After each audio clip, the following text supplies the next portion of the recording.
तो होता है one party system, two party system and multi party system. एक दलीय व्यवस्था, द्विदलीय व्यवस्था एंड बहुदलीय व्यवस्था। एक दलीय व्यवस्था जो है वो आपको चाइना में देखने को मिलेगा, क्यूबा में आपको देखने को मिल जाएगा।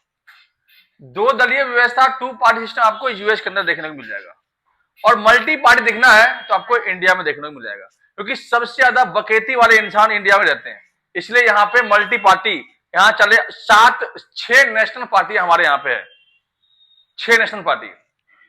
आप सोच सकते हो कहीं पर एक पार्टी में चुनाव होता है और एक ही बार में चुनाव करके खत्म कर देता है, और हमारे यहाँ तो चुनाव ऐसे हो गए शादी विवाह हो, हर साल चुनाव चलते रहता है। ये शादियां होती है ना, सीजन चलता है कि हाँ भाई दिसंबर में शादी होगी, जून में शादी होगा, एक मुहूर्त निकलता है। ऐसे इलेक्शन है हमारे यहाँ पे, कभी दिसंबर में इलेक्शन हो रहा है, कभी जून में, और हर साल इलेक्शन चलते रहता है।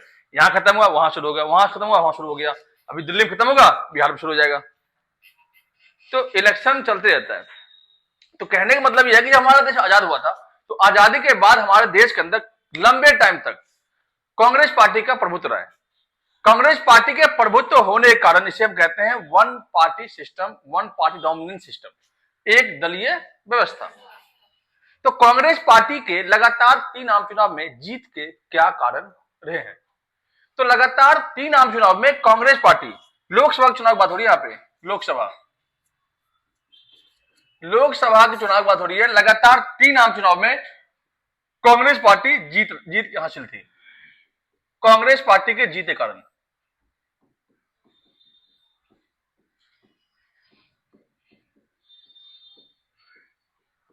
तो कांग्रेस पार्टी के जीत के कई रीजन हो सकते हैं, तो हमें इतने सारे रीजन पढ़ने नहीं है, बट हमें मोस्टली जो इंपॉर्टेंट रीजन है उसको हम एक बार देखते हैं।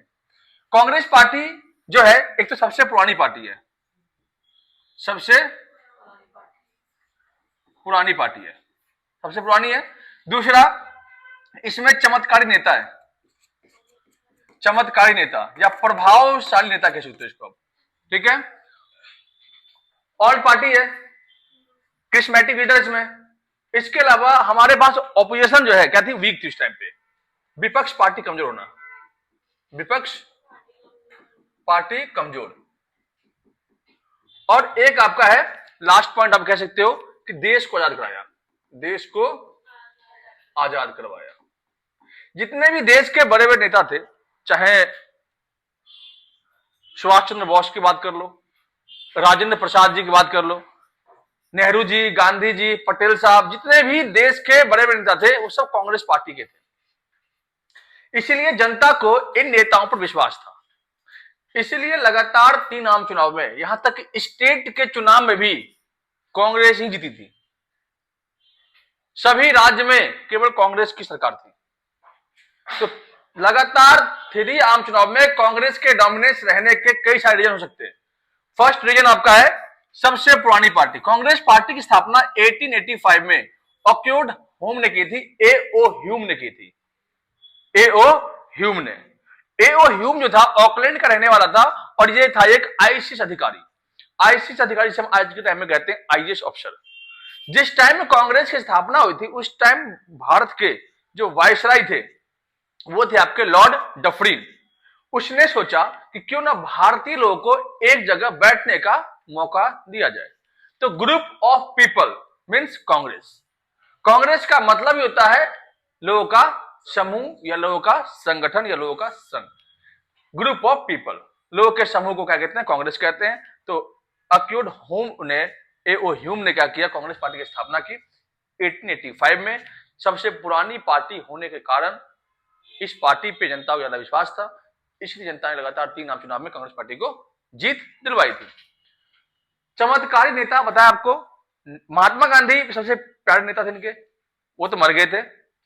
इसके बाद जो जीवित थे, नेहरू जी थे, शास्त्री साहब थे, डॉक्टर राजेंद्र प्रसाद थे, और देश के बड़े बड़े नेता थे। तो जनता को विश्वास था कि ये जो नेता है देश के लिए काफी अच्छा कार्य किया, इसलिए हम इन्हीं को चुनेंगे, ठीक। क्योंकि नेहरू के मरने के बाद हमारे शास्त्री साहब जी जो है देश के प्राइम मिनिस्टर बने थे। बाद में शास्त्री जी के मरने के बाद जो सीटें कम होनी शुरू हो गई, क्योंकि इंदिरा गांधी आ गई थी, फिर कांग्रेस का विभाजन हो गया था, आपस में मतभेद हो गया था, इस कारण से कांग्रेस पार्टी बिखरनी शुरू हो गई थी। अब फिर यहाँ पे विपक्ष पार्टियां मजबूत होने लगी थी। विपक्षी पार्टी कमजोर होना। अब उस टाइम की विपक्षी पार्टी कौन कौन सी थी? उस टाइम विपक्षी पार्टी कम्युनिस्ट पार्टी थी, सोशलिस्ट पार्टी थी, भारतीय जनसंघ पार्टी और स्वतंत्रता पार्टी। ये चार प्रमुख पार्टियां थी। तो इन पार्टियों पे जनता का विश्वास नहीं था, इसलिए इन पार्टियों को जनता ने टच भी नहीं किया, इनको देखा तक नहीं, सिवाय जनसंघ को छोड़ करके। जनसंघ को 1 सीटें मिली थी पहले चुनाव में, दूसरे में 3 सीटें मिली थी, तो ऐसी सीटें मिलती रही थी। देश को आजाद कराने में कांग्रेस पार्टी का अहम रोल रहा था। हमारे देश को आजादी दिलवाने में कांग्रेस पार्टी का अहम योगदान रहा, जिस कारण से कांग्रेस पार्टी लगातार 3 आम चुनाव में जीतती आ रही थी।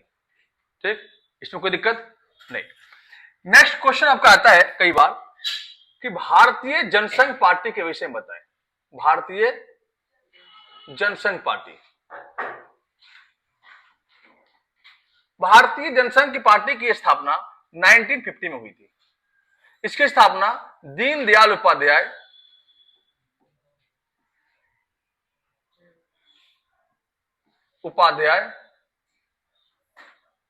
बलराज मधोक और श्यामा प्रसाद मुखर्जी ने की थी।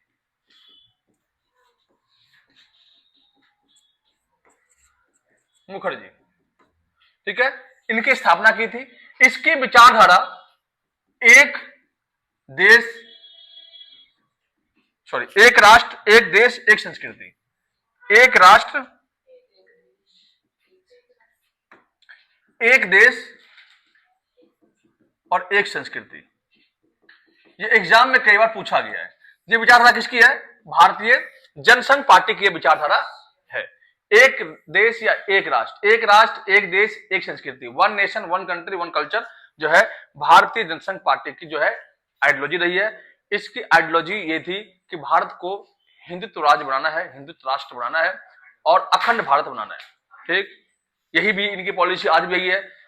भारतीय जनसंघ को पहले आम चुनाव में मात्र 1 सीटें मिली थी। इसका चुनाव चिन्ह जलता हुआ दीपक था,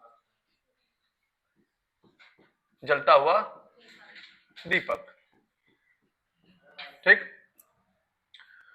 भारतीय जनसंघ पार्टी ने भारत चीन के युद्ध को एक तरफा युद्ध बताया और देश के प्रधानमंत्री नेहरू जी की गलतियां बताई इसमें, क्योंकि हम उस टाइम आजाद हुए और हम उस टाइम पे प्रॉपर रूप से सक्षम नहीं थे कि हम युद्ध कर सके, जिस कारण से हम युद्ध को हार गए थे।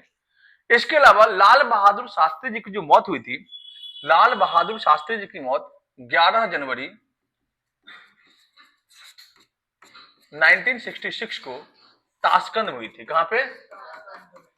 ताशकंद। ताशकंद जो है उज्बेकिस्तान की राजधानी है, यहां पे इनकी मौत हुई थी क्योंकि 10 जनवरी 1966 को ताशकंद एग्रीमेंट हुआ था। अब ये एग्रीमेंट क्यों हुआ था? तो 1965 में भारत और पाकिस्तान के बीच हुआ था युद्ध।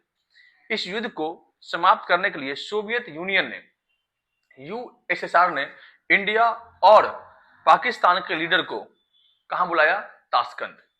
ताशकंद बुला करके दोनों को समझाया और युद्ध को रोका, वॉर को रोक दिया।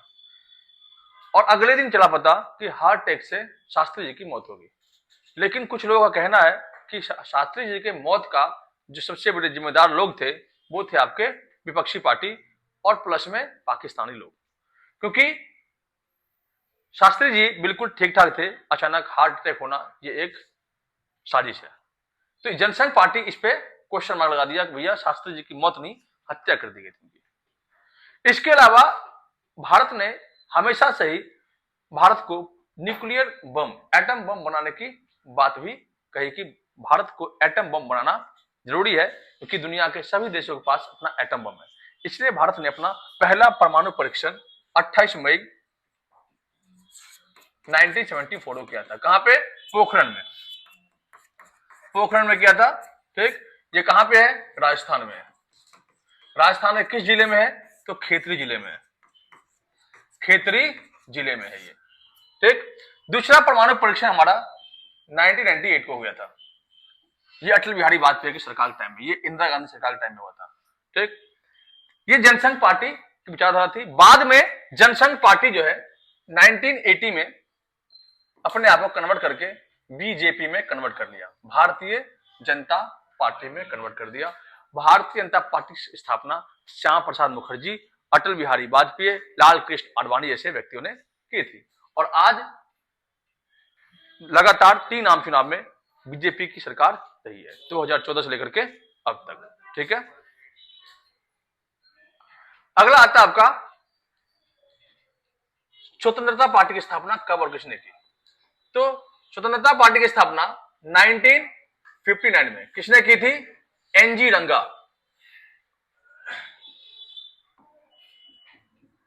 एनजी रंगा, मीनू मसानी, के कामराज, निजीलिंग गप्पा,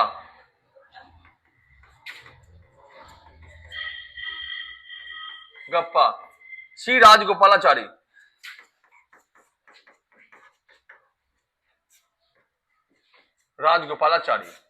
इन लोगों ने स्वतंत्रता पार्टी की स्थापना की। स्वतंत्रता पार्टी की स्थापना मुक्त अर्थव्यवस्था, फ्री इकोनॉमिक ट्रेड पर थी। ये जो है सोशलिस्ट पार्टी का सोशलिज्म का बिल्कुल अगेंस्ट था। ये कैपिटलिज्म को सपोर्ट करता था। ये कहता था कि सरकार को इकोनॉमिक के क्षेत्र में, मार्केट में कम से कम हस्तक्षेप करना चाहिए। मतलब बाजारी अर्थव्यवस्था में सरकार जितना कम हस्तक्षेप करेगी, इतना कम वो क्या रिस्ट्रिक्शन होता है ना, कम रहेगी, लोग अपना फायदा उतना अच्छे से उठा पाएंगे और मार्केट सिस्टम में अपना आगे मुनाफा कमा पाएंगे। ये थे। तो इसमें आप सिंपल कह सकते हो कि ये एक प्रकार से एक ऐसी पार्टी थी जो पूंजीवादी विचारधारा को समर्थन करती थी, साम्यवादी विचारधारा को वो करती थी। इसने ये कहा था कि भारत और सोवियत संघ के संबंध बिल्कुल ठीक नहीं है, इनको संबंध नहीं बनाना चाहिए।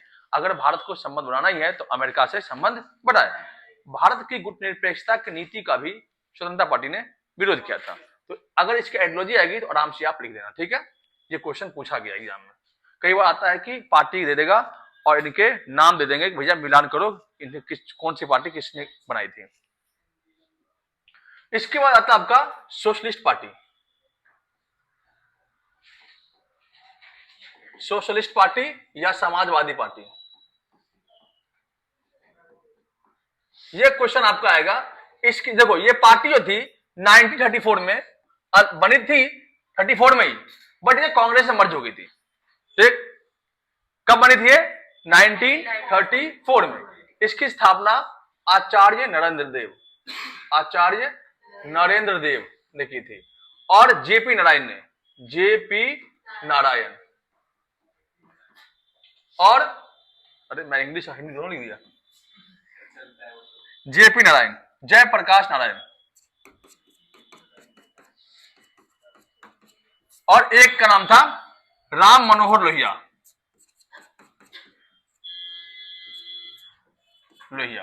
और एक का नाम था जेपी जोशी, थे ना जोशी साहब, ये भी इनकी स्थापना में भाग लिए थे। ठीक, बाद में 1948 में इन पार्टी ने क्या किया, अपने आप को अलग कर लिया। किससे? कांग्रेस से। क्या किया अपने आप को? इसने अपने आप को अलग कर लिया। ठीक है, सोशलिस्ट पार्टी, इसकी विचारधारा समाजवादी विचारधारा पर आधारित थी, सबका साथ सबका विकास। ठीक, इसके बाद एक पार्टी है स्वराज पार्टी। स्वराज पार्टी की स्थापना 1923 में CR दास और मोतीलाल नेहरू ने की थी। CR दास का पूरा नाम है चित्तरंजन दास। ठीक है, ये सुभाष चंद्र बोस के पॉलिटिकल टीचर थे, गुरु थे ये। ठीक है, और मोतीलाल नेहरू जवाहरलाल नेहरू के फादर थे। कम्युनिस्ट पार्टी के बारे में कई बार नहीं भी आता है, पूछता भी तो है, बता देना 1935 में स्थापना हुई थी। ठीक है, सिंपल सा। ठीक, इसके बाद आपका PRI पार्टी, जो मैक्सिको की पार्टी है। किसकी पार्टी है? PRI। ये एक मैक्सिको की पार्टी है और इसकी स्थापना कब हुई थी? 1929 में। 1929 में इसकी स्थापना हुई थी। मैक्सिको पार्टी, एक नंबर में क्वेश्चन आएगा, कर देना आराम से। तो इस चैप्टर में ज्यादातर क्या पूछेगा आपसे? एक तो dominance of one party system. ठीक, कांग्रेस पार्टी के एक दलीय प्रभुत्व को बताए, या लगातार 3 आम चुनाव में, कंटिन्यू 3 आम चुनाव में जो है कांग्रेस पार्टी जीत पे रही थी। क्या रीजन थे? तो बताया आपको 4 रीजन थे।